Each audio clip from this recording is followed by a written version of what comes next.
Good morning and welcome to Web3 Workers Pod, a Blockchange Solidarity collective production.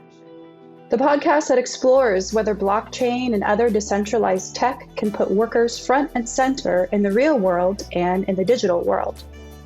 How can the international progressive movement learn from these potentially revolutionary technologies? All of our collective struggles are intertwined, and it's about time technology started working for us rather than us for it.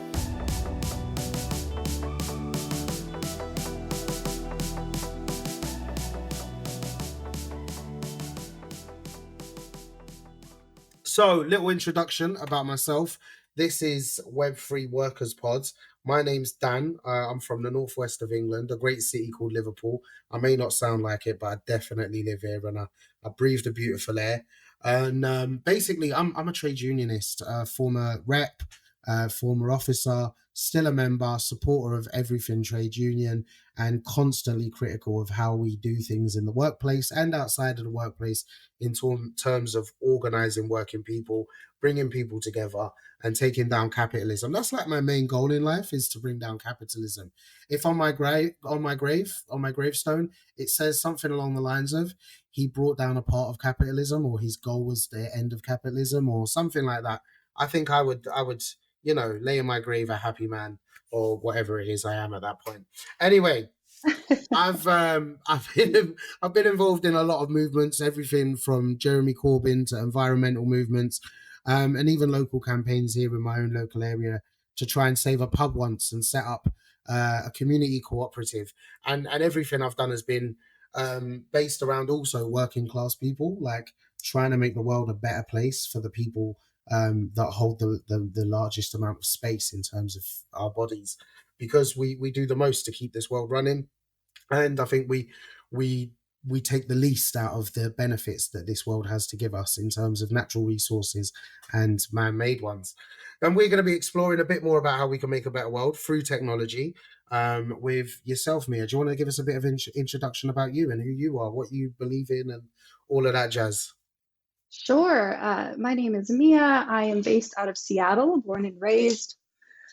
I come from a union family. I'm a third-generation longshoreman on the West Coast, so I'm a blue-collar worker, but I also like to describe myself as a longshoreman's daughter, which means I basically grew up in a somewhat socialist experience. I didn't have any medical bills. My mother was able to stay at home, and I was able to go to school with no debt. So I became a very educated semi-driver. And my education was focused in the humanities and cultural theory back in 2008. When I was at college, I started really looking into the belief system that was currently operating at the time. And it seemed very clear that we're on the verge of a major shift in the way that we look at the world, the way that we interact in the world. And since then, I have been researching different ways of being, trying to figure out what was going to come next and what would work best for our issues. And at this point in time, I have discovered that activists around the world are all coming to the same conclusions. The conclusion of a decentralized network, the usage of technology, particularly Web3 with its decentralized base, and other sort of tech support that can allow a real collaborative, democratic, non-hierarchical, decentralized way of organizing, which is fundamentally different than the system we're using right now, which is based in representation, kind of top down. And I found that it's really the introduction of these technologies of blockchain, Web3, that allows us to become a truly democratic society and to organize our lives and our labor in a democratic way, a way that serves the collective.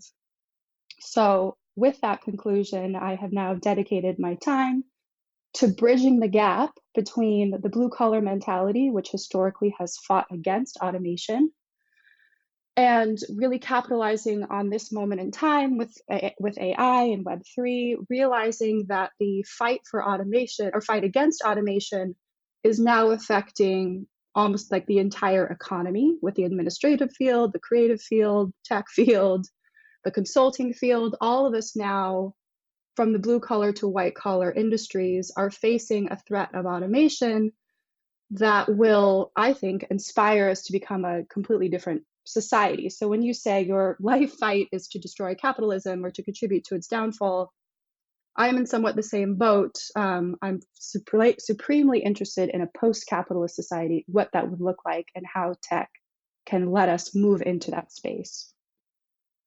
And that's me. Oh, the post-capitalist society. Don't we dream of that day? All right.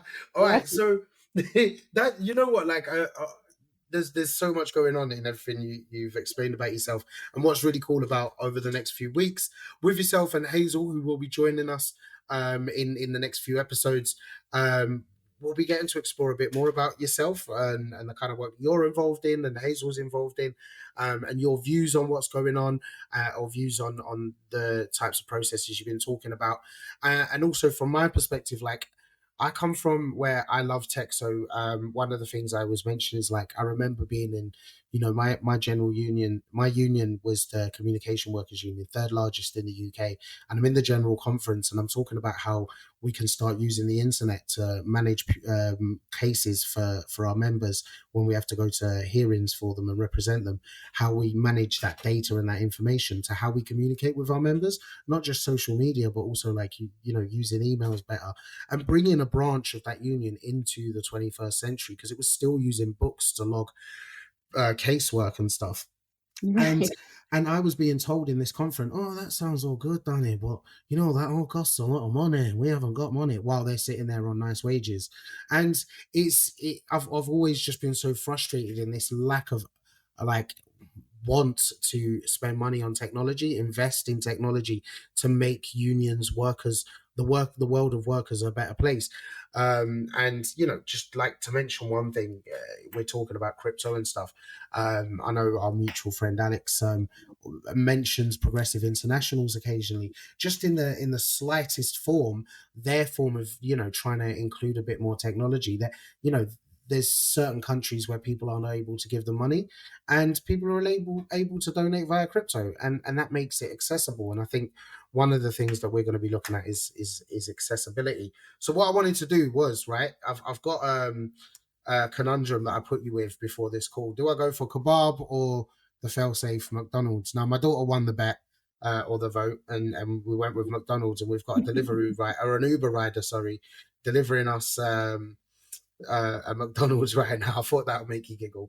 But, like, I think this is the interesting thing here in the UK. One of the, like, least organized or fastest growing organized areas in the UK in terms of workers is delivery riders, gig economy workers, and that kind of stuff.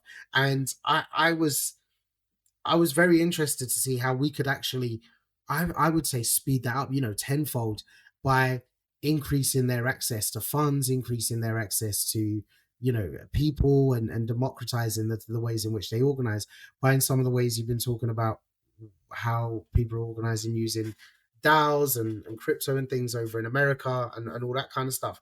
But what I wanted to start off with is DAOs, right? So DAOs, when people started talking to me about DAOs, I thought they were talking about money, because I think dowries, like, marriages where you get the dowry. I don't know if do you know what I mean? Yeah. Oh, yeah. I'm a woman. Yeah. I I know thought about they were talking about that, and I thought this was money. So I was thinking, oh, is this like how you organize to get money? Do you get, like, crypto Mhm. money by getting a DAO? Do you make a DAO and then you get money? But no, could you please, Mia, tell us what a DAO is? Because I felt very silly when I learned what a DAO was. Yeah. So a DAO is a decentralized autonomous organization. I've come across this structure kind of in many different theories. It's also called sociocracy, is an element of embodying the idea of a decentralized autonomous organization. I'm working with a activist group that's using what they call a starfish model, which is another decentralized network. So a DAO is really the acknowledgement of an equitable approach to change to decision making. Every individual has ownership of the DAO. You can use crypto coins to vote, to generate some sort of contributive sway. Like if you have a lot of coins, you can vote kind of with more weight than others. So it's It's just more of a transparent, accessible, and accountable way to organize together that's systems based. It's in its structure to expect every individual to have access. And it's built in a way that allows all the information to be transparent. And when the system is accessible and transparent, it is naturally accountable. So it replaces a lot of the issues we have with a centralized, hierarchical, top down organization where the representatives or the CEO or the managers, the administrators, they operate in a very top down power structure where if they make a decision, the boots on the ground, the rank and file really have no systemic measure of holding them accountable and really getting their contribution to be made meaningful. So that's my take on DAOs. And with like I was mentioning, gig economy workers like your Uber Eats and so forth, you know, what are the benefits of organizing in a DAO compared to like your standard union structures we see in the Western world, you know, in the US, in the UK? What do you think maybe are the benefits of organizing within a DAO? Oh, well, a DAO, I liken it to everyone having a seat at the table. And it's not theoretical or conceptual, it's structural. That like nothing can be done unless the collective pushes it forward, right? You don't task a small group of people for the action and for the guidance of the organization. So, with my history in unions, as I was telling you earlier, Dan, like the particular local I'm in ILWU, is one of the most outdated chapters of our union. It's incredibly classist. There's a real push against technology. And as I speak to them, I'm known as kind of a radical in that group because I represent, like, no, we need to incorporate technology. I know this is a big threat of automation, but truly, there are tools now that will protect the democracy of this organization. But without that structural basis of every individual having a valuable thing to contribute and they expect the individual to contribute, too quickly the organization becomes hierarchical, top down. There's no feedback loop, there's no way to hold representatives accountable. And really, it creates such a small data pool when trying to figure out what to do next. Like it really reduces the dexterity of any organization to expect a small group of people to speak for a group, that expects a small group of people to be tasked with the organization of the group. It's really, I find it quite inefficient. I understand before the advent of technology and all the tools we have now, it made sense that a small group of people would do these things. But I believe we're on the verge of a great human evolution, that we're stepping into a next era of being human, and tech is an integral part of that because it allows us to self-organize in a truly democratic way that we can then access information, people, like outside of, I like to call it outside of space and time. Like you and I, Dan, you're in the UK, I'm in Seattle, and we can have this conversation in real time. That's fundamentally different than what we've been able to do 10 years ago. I love this. So like kind of bring it back because this is the big thing for me about why I've gotten involved in this pod, and I'm so excited to speak to and learn from yourself and Hazel. Is like, you know, I look at the places in which we can organize. So my Uber driver tonight, they haven't been assigned yet. When they get a name, I'll let you know. But they can organize in a way in which at the moment trade unions, you know, I amongst, I don't know, let's say 100 workers, we nominate one person to represent us. That one person then goes to a meeting with the managers and makes many decisions on behalf of all of us. And we often don't get to vote on a lot of those decisions. It's only like really big things that they bring back to the members to vote on. Whereas what you're saying with a DAO is that, you know, everything depends on what everyone says. Everyone gets a vote. Everyone gets a say. Right. Decisions aren't just centralized to one person, they're decentralized, you know, in the sense to try and really simplify the explanation here, you know, decentralized to the point that everyone gets a chance to say.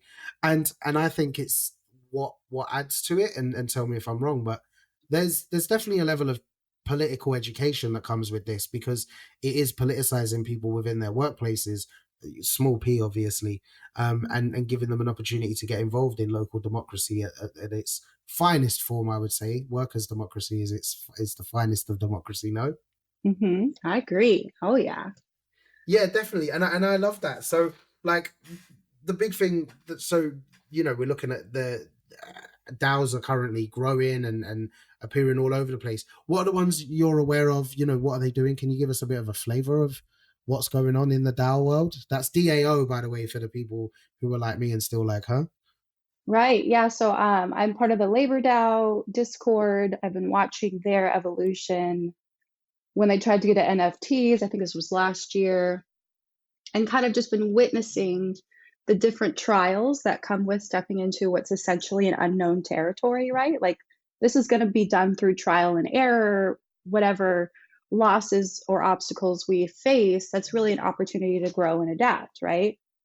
And then the usage of DAOs in particular fields is very interesting. Cafe DAO, I think they're based in Seattle. I just did a little bit of research on them. They're using the DAO structure to create pop-up coffee shops, and every customer they have has an opportunity to actually own part of the organization, part of the business.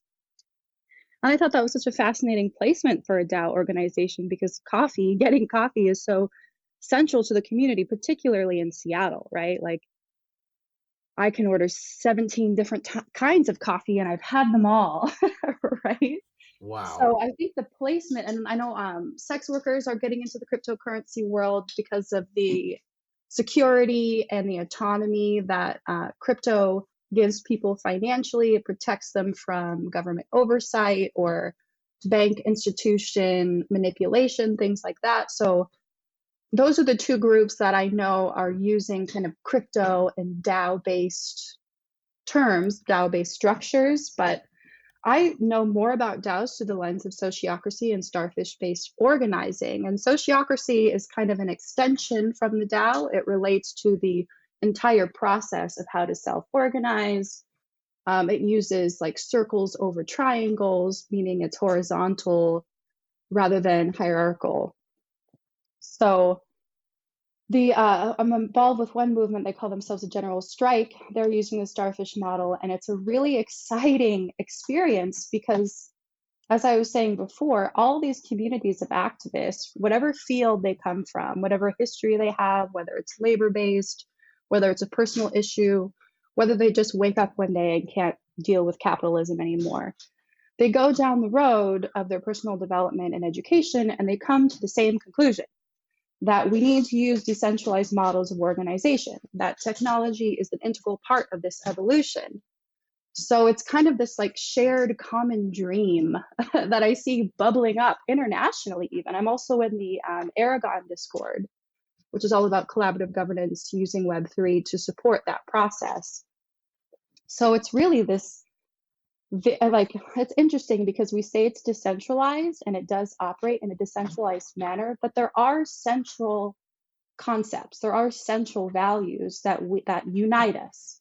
It's not as if we're anarchist, even though anarchism doesn't mean no rules, it just means self-regulated.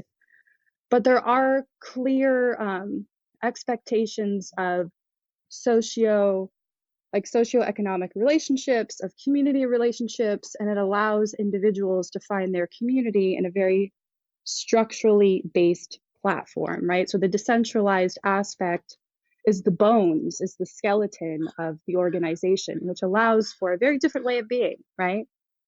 It allows you to talk to people that you wouldn't necessarily might not agree with, right? And because this isn't a hierarchical organization, it doesn't matter if a representative agrees with you and not with them.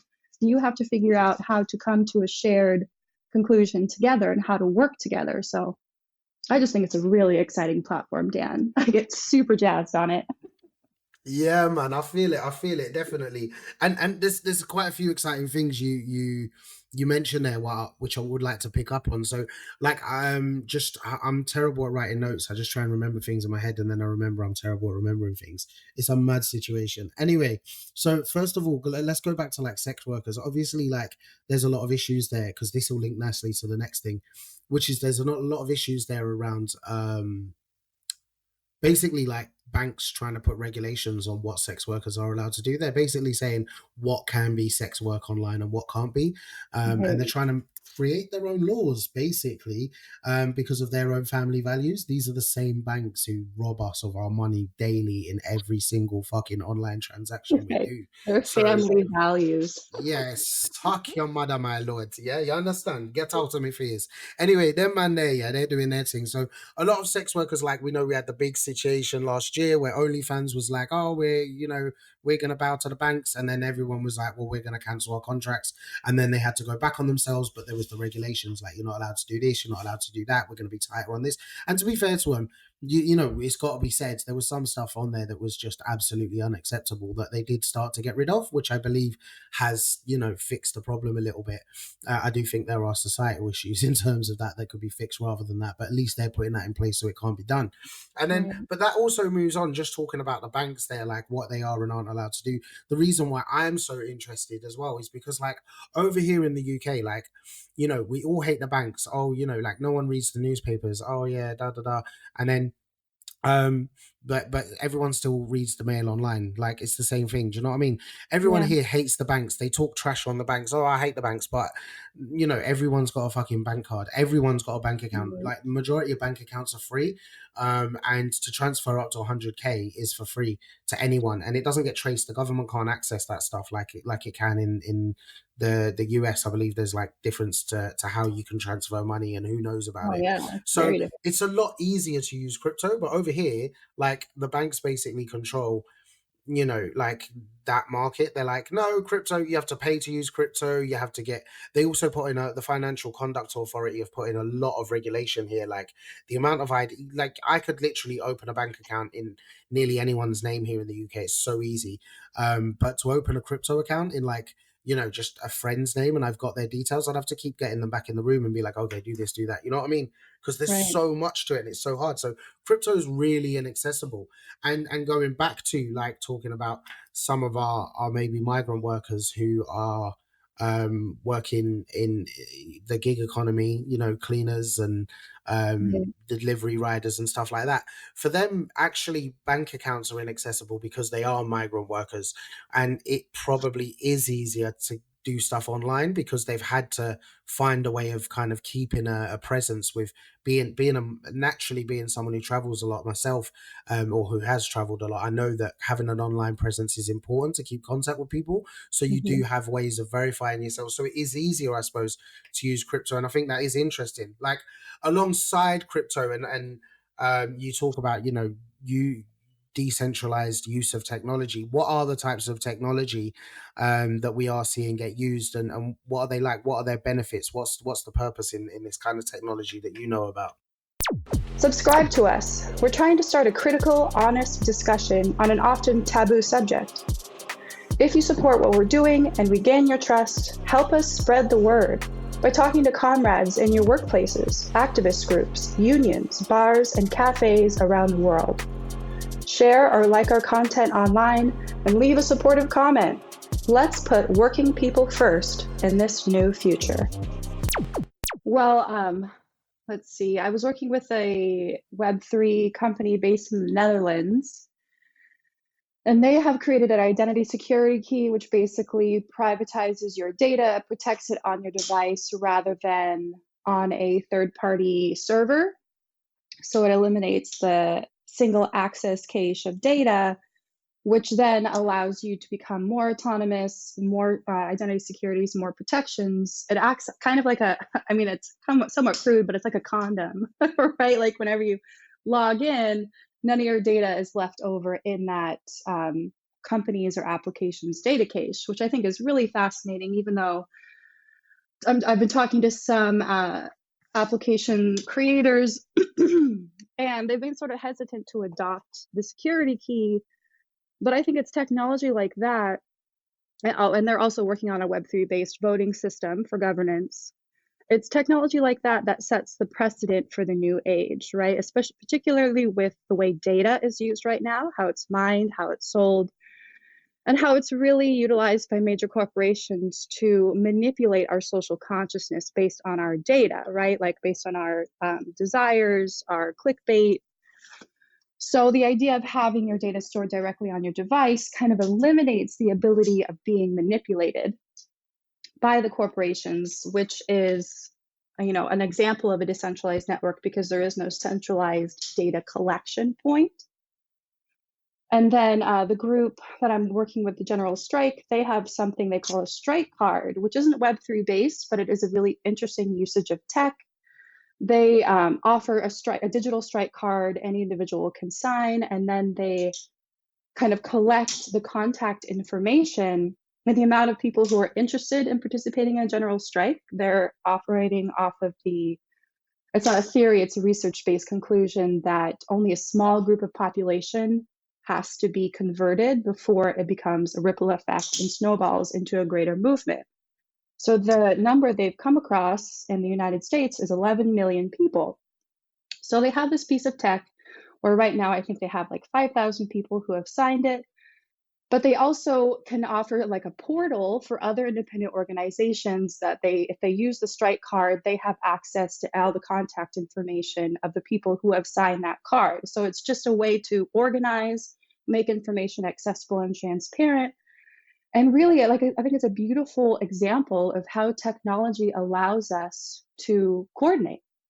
That's actually East Coast based, and I'm in Seattle. So we have online meetings, and it's like it really breathes life into this national international movement, which before was very much based on whether or not you could make it to a meeting on Tuesday in Tacoma. Like, we just don't have that sort of availability right now. So the basic addition of technology into our organization, I guess like the final step would be Web3, but all the tech up to that is truly democratic, I believe, because it introduces accessibility, transparency, and ability to coordinate. So, yeah, what's your experience, Dan? Yeah, let me know what you think. Boy, you know what? There was a lot there. Just for a moment, sorry if there is a bit of background noise. I've just had some visitors come in. That's why I was quiet at the end. I was just waiting for a door to close. But anyway, back to this. Yeah, like all my days, there's so much going on there that like I didn't even know about or that I want to know more about.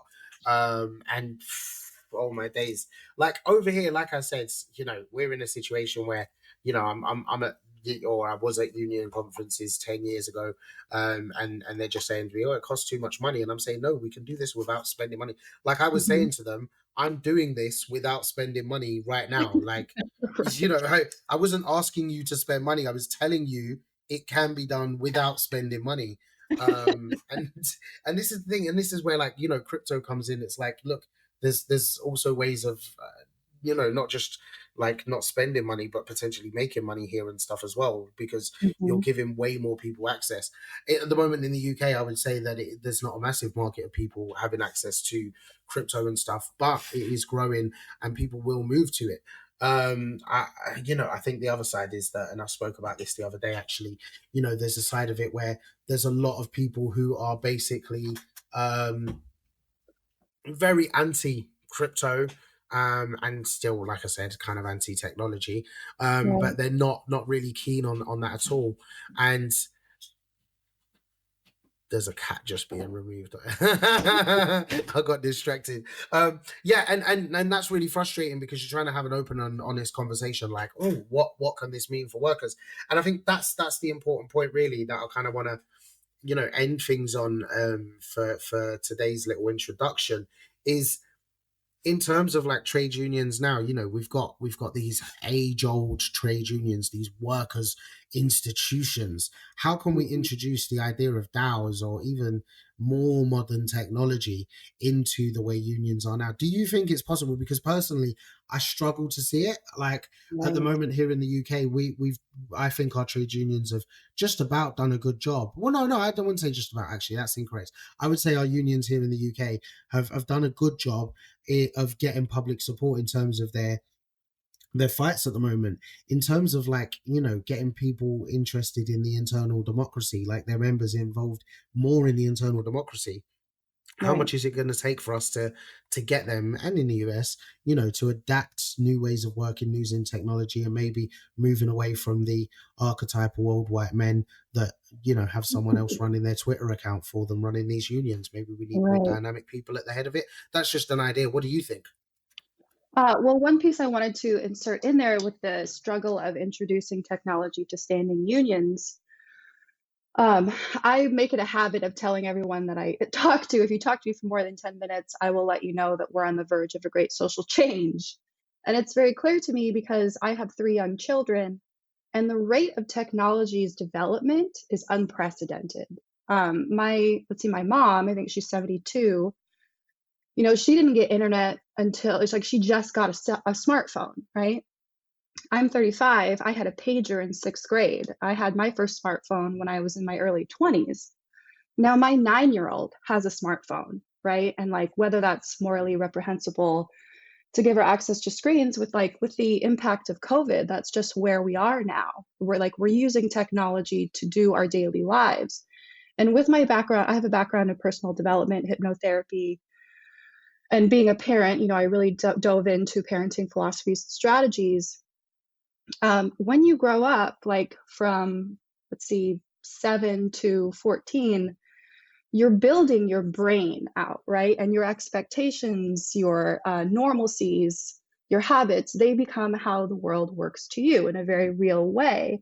Now, what's happening with our youth is they're growing up with a dramatically different expectation of how the world works. My 9-year-old can FaceTime her grandma from Hawaii, right? Like it'll take 10 seconds and she can have access to her grandma.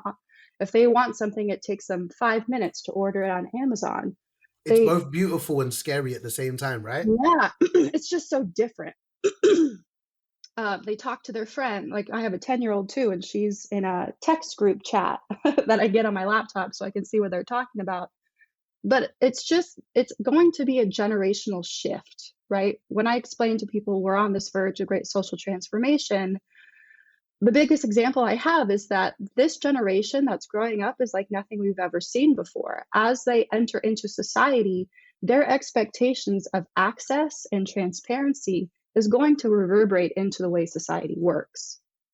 So when we're talking to like standing unions and their forms of representation, we're talking to a generation that is using a different brain pattern at its root for how information is distributed, different power relationships, what works and what doesn't. So in my union, I always try to champion, like, if we want this union to sustain in these evolving times, like we have to be speaking to the youth, we have to be catering to the workers entering into the field. As of now, we have the most experienced, the oldest members making our decisions for us, and they just, they're not going to inherit this organization, right? And that sort of privilege affects the type of decisions they make. So, like, I know that, the blue collar industries usually unionize historically. They have this fight against automation, but now the tech world, with the advent of AI and the fact that they're contractually based, like you keep referencing your Uber driver and then there's sex workers, it's interesting because they're essentially independent contractors.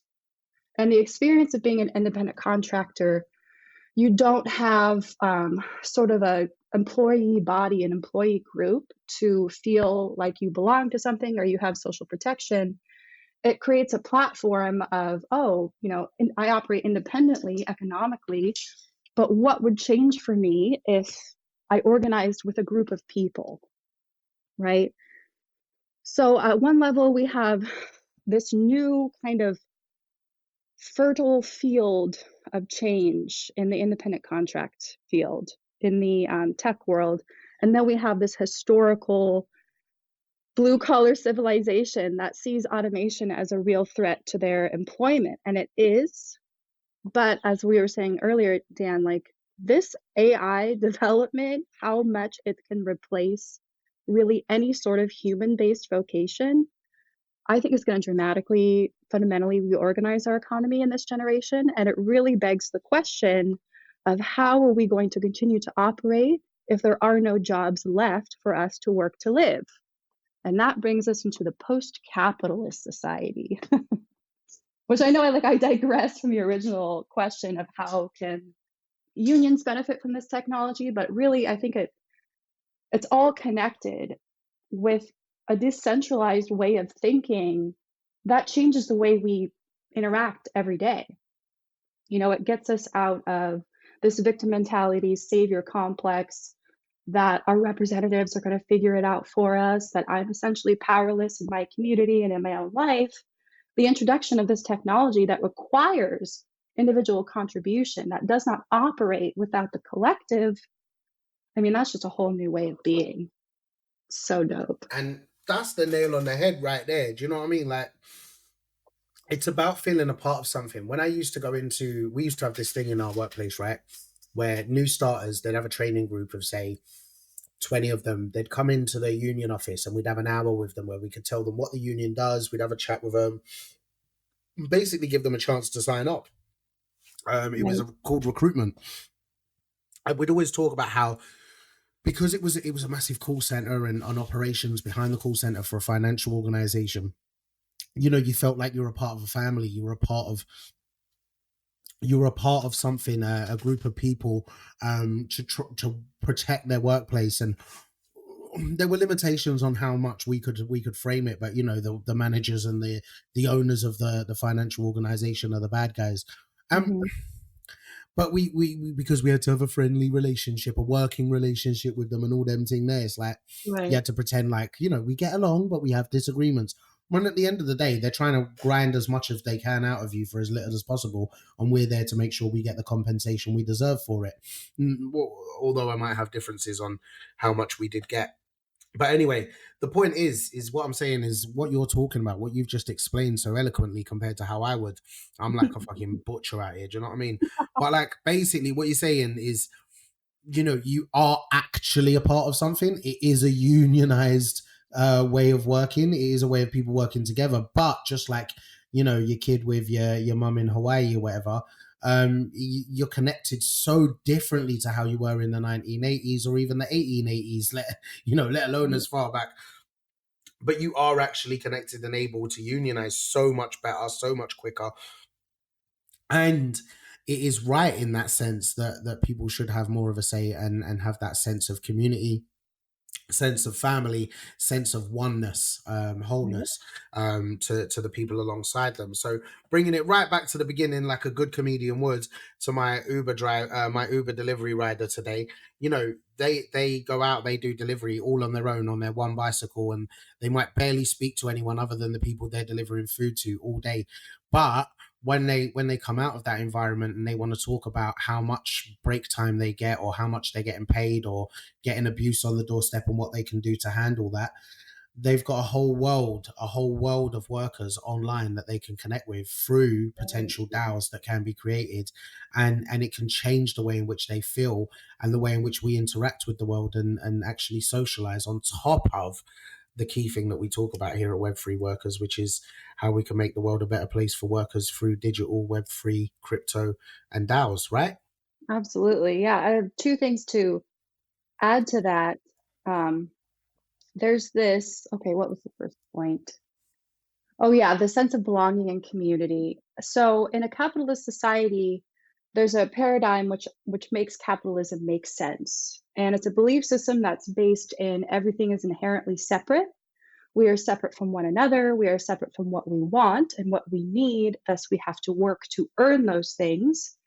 And we are separate from one another because we're in essential competition all the time for survival, for success, things like that. And that represents a real trauma, a really psychological, emotional trauma that disconnects us from our community. It shames vulnerability and weakness, which is part of the agenda, because vulnerability and weakness is what inspires connection and community. So there's that point, just like the beautiful, miraculous impact of community, how it's kind of a save all. But the second point I wanted to make is based in this really incredible book called Strike by Jeremy Brecker. And it was written in the 80s. It discussed how a union, because it's based in representation and a hierarchical power structure, the establishment of a union can actually prevent collective action. It can actually prevent the movement of the rank and file, because these representatives are tasked with keeping the peace between the employer and the employees. And there's the human psychological element to it, is when you have a position of power, immediately you experience an aspect of privilege. And if you don't have a really healthy mindset of why you're there and what you're there to do, inevitably you get stuck into protecting your privilege, protecting your position, even if it prevents true worker empowerment. So, with the introduction of Web3 decentralized systems, we are able to abandon the hierarchical structure of representation that historically prevents labor empowerment. Like a good example in the US is like the teachers' union. The teachers have a fucking union. Like, why don't they make enough money? It makes no sense to me. But that's a prime example of how an existing union can still work for the employer to disempower the workers. And with the introduction of a Web3 based decentralized network, that's virtually impossible because it is essentially transparent, accessible, and accountable.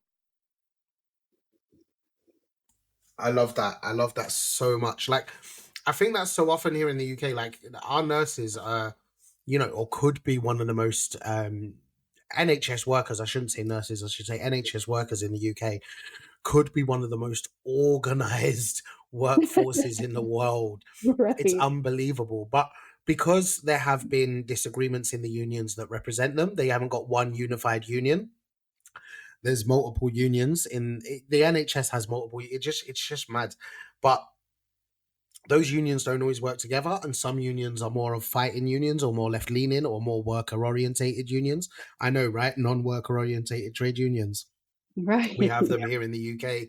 I'm sure they are in other places. But like, at the end of the day, if you look back to the one that a lot of people here in the UK know is a movie called Made in Dagenham, the union was there for the workers. They were there for the dues that the female workers or the women workers paid. But when the women workers said, well, we want to be paid more, they weren't there for them. And this is the problem. Right. You have that complacency that you're talking about, and then there's these disagreements internally. And like, you look at, and I'll mention, Unison here in the UK. For a long time, there's been disagreements with the people who are at the leadership of the union compared to a lot of the members that are left leaning. And it's like, why is it that you have these, left leaning memberships of massive unions, but you Hmm. have this complacency in these people trying to hold them back at the top of them? You could Right. say that they're plants. You could say that they're cops. You could say that they're just dickheads or wet wipes. But whatever it is, at the end of the day, with decentralized organizing, I think there's ways in which we can start to make changes that are better for workers and make people see beyond capitalism. Because that's one of the hardest things, is letting people know that there is an alternative to the way it works. One of my things that I always say to people: how do you tell someone who's asking you why capitalism doesn't work when they're the ones who are on a low paid wage and not enjoying life? You know what I mean? It's Right. just crazy. Or haven't got access to healthcare. But I think we've covered a lot, and like over the next, I think we're going to try and aim for about 7 episodes. That we're going to delve a lot deeper into a lot of these areas, speak to some people who are working in these areas and know a bit more about it, right? Absolutely. Oh, yeah. We could keep talking. Oh my! Honestly, like I've been trying not to chat too much on Signal about our interests, because I want to make sure that we cover as much as possible in the pod and we don't expand too far. But obviously, it's been a really, really interesting conversation. So, like, if you've tuned in today, thank you very much. I hope you do hit us up on social media. We've got this guy down in Cuba working hard on the social media for us. He's got access to a lot of illicit substances, so don't worry about him. Just make sure you like all of his posts. Um, his name's Alex. No, but make sure you hit us up on social media. Make sure you let people know about us. Hit us up as well, like ask us questions, because I think that's a big thing. Like, I am here to ask questions to say, look, how can we make this work here in the UK? How can we make this more international? How can we make this more accessible? Or how do we let people know about it? So ask questions, bang them in on whatever platform you're on, and we'll try and get them answered. Mia, thanks so much for your time today. I'm hoping in about a week's time we'll be able to get on to the next bit, right? Oh, yeah. I'm excited. I mean, who knows what's going to happen within the next week, honestly.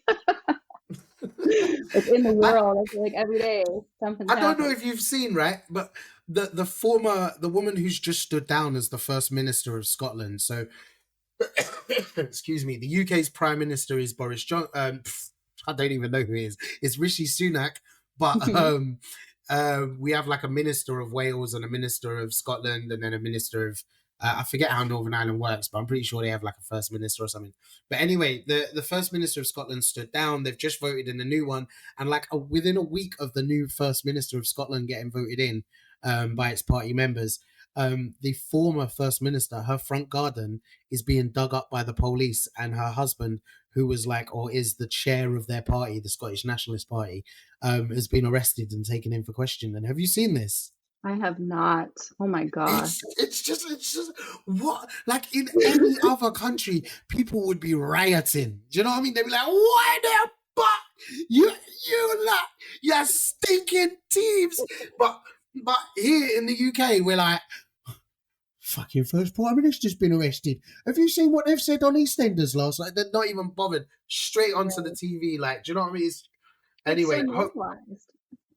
it is not political corruption has been Panama Papers has normalized the whole thing. But anyway, listen, our podcast, we're gonna basically try and politically educate everyone so they start uprising like the French and the Egyptians, right? Absolutely. Let's go. Fantastic, wicked. I'll catch you next week, Mia. All right. Have a good day.